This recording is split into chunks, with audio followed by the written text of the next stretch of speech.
Hello, I'm Dr. Gloria Horsley. And I'm her daughter, Dr. Heidi Horsley.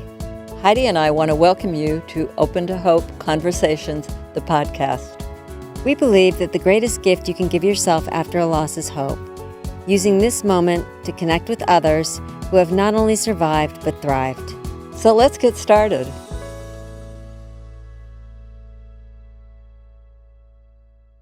Welcome to the Open to Hope Show. I'm your host, Dr. Gloria Horsley, with my daughter and co-host, Dr. Heidi Horsley. Well, Heidi, I love the show we're going to do today because sibling loss, I know, is so dear to your heart. And sibling loss at any age is such a tough thing. And I hadn't even thought about it till I got a look at Emma Poore's book and the idea that, and her thoughts on the idea that it doesn't matter what age you are when you lose a sibling, it hurts. So And it's interesting, Mom, because I think there's this myth out there that if you're older, it doesn't hurt, and also if you're younger. Mm-hmm. So maybe if you were 1 or 2 or 3, or maybe, and that isn't true, because it still impacts you in profound ways. So I'm very interested to do the show today. And like you said, sibling loss is near and dear to my heart. So we will be talking, as you said, Mom, about sibling loss hurts at any age.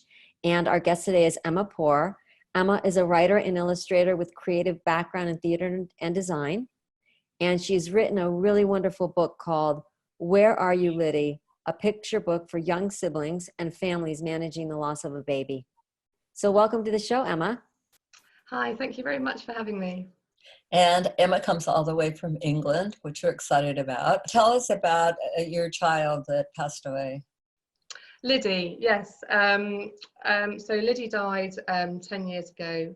And my son George was 3 years old at the time. And Lydie was stillborn. I was sort of 6 months. So I was very much showing. George was very aware that there was a baby on the way, and he was very excited to have a sibling to come along. And so we were all really, really excited about welcoming a new baby into the family. Mm-hmm. We didn't know that we were going to have a girl until the day she was born.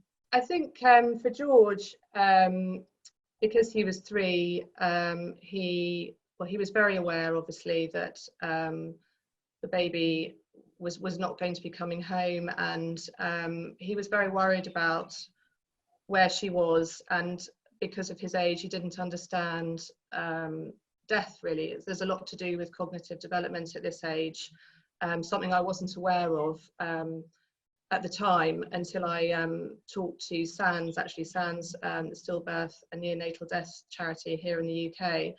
And they helped me tremendously, actually, when I called them, because I was sort of making mistakes, really, saying to George I wanted to soften the death somehow for him.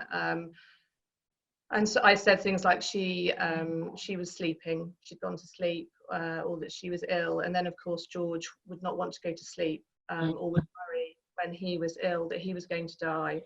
And there were lots and lots of questions that he had, which, as a parent, I think was very, very difficult to answer. But actually, SANS helped me to realise that by talking openly and honestly with him in an age-appropriate way, we would go through this grief journey, we would move forward, and be much stronger as a family, and much sort of healthier, really, from talking about it than not, really. Well, Emma, you're making a really good point, because adults find it very comforting when somebody hears that they die peacefully in their sleep. And children are very concrete. They don't think abstractly, and that's very scary, because when children hear that, they think, oh my gosh, if I fall asleep, will I die also? Yeah, absolutely. And so I think we want, as grown-ups, we want to we don't want to open them up to that sort of hurt, and we want to try and, but actually it's not the best thing to do, I would say. It's important, I think, to be honest, and the story is a true story of the questions and the conversations that we had as a family. George obviously was 3, but Henry was born after Lydie. And one of the questions George did ask me was, is this baby going to die too? And as a parent, you desperately want to say, no, this baby's going to be fine. But also there's a very fine line between, you know, if that had not happened, if Henry had not been born safely, then that would have opened up another, I think, real sort of problem for George. He was very, very anxious about it, and it was important to talk to him in a honest and open way, but reassure him as much as possible, and obviously say to him, you know, we were going for extra scans, that we were, you know, hoping very much that this baby was going to you know, come and bless us as a family. And you know, thankfully, you know, Henry did arrive safely, and he very much, when he was old enough, wanted to know about Lydie. He naturally started to ask questions about her, and we do, obviously, as a family, do little things to remember her. You know, regularly at Christmas we have special decorations that we hang on the tree, and at Easter time we have you know, we have an Easter tree as well, and there are special decorations, there are sort of pictures and things like that. So she's very much part of our life, and we still talk about her all the time, and we obviously have somewhere that we go to, her special sort of place that we go to. Tell us why you wrote the book. This is the book. Okay. Yes, there's lots of different, I mean, it's an uplifting book.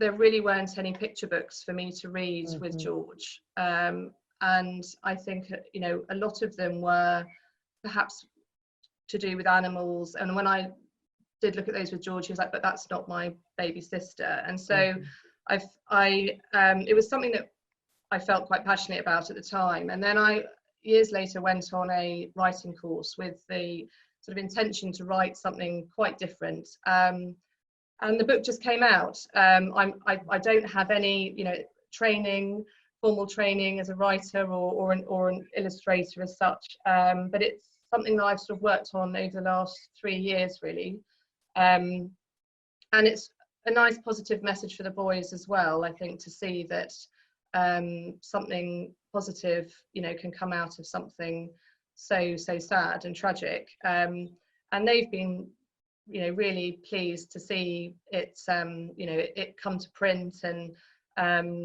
you know, that it's now a reality, and hopefully it is helping, you know, other siblings.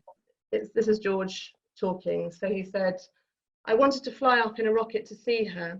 Mummy says we can't go where she is now. I asked what happened to Lydie, where she went, how she got there, and who is looking after her. Mummy says she's a special kind of fairy in the magical land. Why can't I go there and see her? Where is it? I looked in my map book, but I couldn't find it. So I went to ask Daddy. How can people get a hold of your book? From my website, mainly, which is my name, www.emmapoore.co.uk, and I'm also, the book's also available on Amazon, and yes, those are my main sort of contacts, and then you can see that I'm on Twitter and Instagram as well. And it's supported by the SANS Charity and Miscarriage Association that helped you so much. That's right. It was really important for me to give back to them, because, as I say, their bereavement helpline was really the only support I had, really. I think leaving hospital 10 years ago, there was no bereavement suite, there was no bereavement midwife. You know, I gave birth to Lydie on the main maternity ward, and coming home just felt completely, we just felt completely alienated, really. And I think that there was really not the help that there is now, I hope. And obviously SANS is campaigning for lots more bereavement suites and maternity bereavement midwives. Thank you, Emma, and thank you so much for helping siblings navigate through this very unique and challenging experience of losing a sibling. Thank you. And thanks everybody for watching the show today. And Heidi and I want to remind you always that if you've lost hope, lean on ours until you find your own, and God bless. I'm Dr. Heidi Horsley. You have been listening to Open to Hope, the podcast. You can follow Open to Hope on Facebook, Instagram, and Twitter. To learn more, visit us at opentohope.com and go to Apple Podcasts to subscribe. I'm Dr. Gloria Horsley. Join us again next week for another Open to Hope conversation, where we invite you to lean on our hope until you find your own.